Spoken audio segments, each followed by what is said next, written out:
So imagine you working your job, brothers, and all of a sudden the police just shows up, and you're like, why the police here? And they say, hey, got a call about a suspicious guy, and you're like, what? Like, well, who's suspicious? And they meaning you. Now, mind you, you in your uniform, you wearing your personal protective equipment, you have your photo ID from your company, you in a company truck, you in all of that to clearly state that who you are, but yet 911 calls are coming to you. Now, this is exactly what this story is. So they have a company by the name of National Grid. They're black employees. And says that every time they go out to work, they're having 911 called on them. So they released a statement on October the 14th that the utility company, which serves natural gas and electricity customers in the Northeast, revealed that individuals in the upstate New York service area are repeatedly calling 911 to report suspicious activity by black workers who are simply carrying out their tasks. Okay. So the company acknowledged these calls are pervasive and specifically directed at non-white employees. So they said that the white guys out there, no calls. The black ones always getting calls to 911. And because they feel that 911 is supposed to be their beck and call to call out the race soldiers. There's somebody black out there. Let me go call. You understand what I'm saying? So the company put out a statement also saying that they've been aware of the increase of members of the public calling 911 to report everyday work performed by company employees and suspicious activity. As they reports as they are occurring in parts of the company's upstate New York service area and appear to be targeting National Grid and black employees.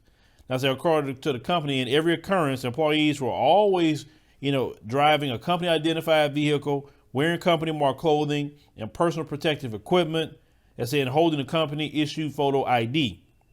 Every is a company contractor working for the company is required to carry a photo ID.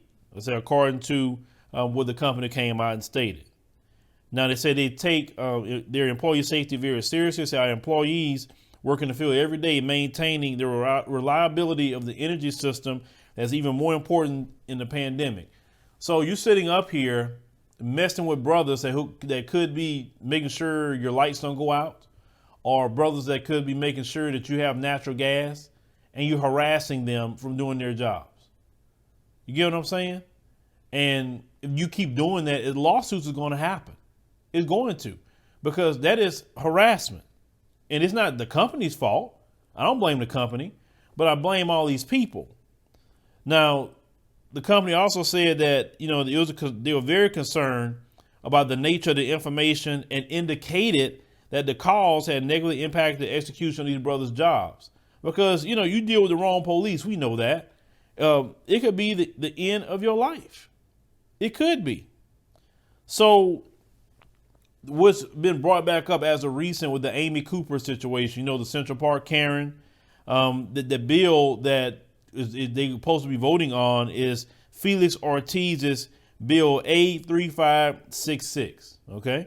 And they say it will make it a hate crime to falsely report a 911 call based on prejudice. And if passed, they say this law will make phone calls like that illegal.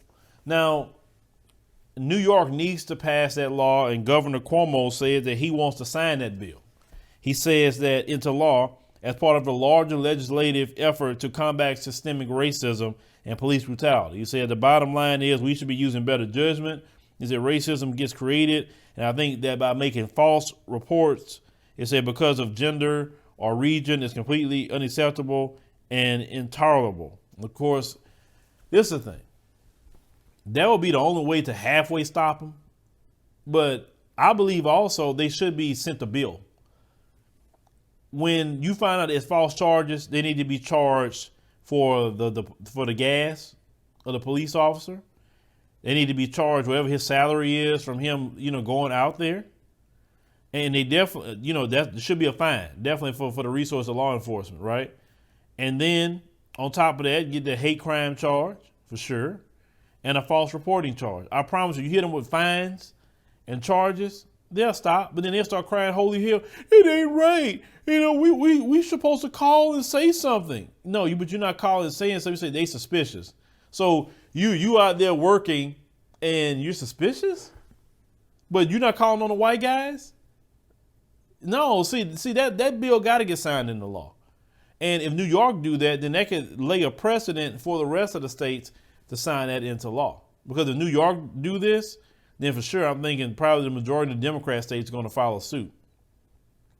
So let's see if that law gets signed. If it gets signed, we definitely will report that, because we need that law. Because these people use the police as weapons, right? They use them as weapons. You see somebody clearly outside. Now, the person that, that called, the person, the police can go to their house and say, hey, we know you called. What were they doing? Oh, he was just outside working. So that's all he was doing, was working? That's it? Well, he was suspicious to me. I don't know him. Like, do you know the white people here? Like I said, they need to go to jail. So I hope this law gets signed. But leave me a comment if you know anything about the situation, with these brothers out here doing their job and they being harassed, literally. And it's all based on race.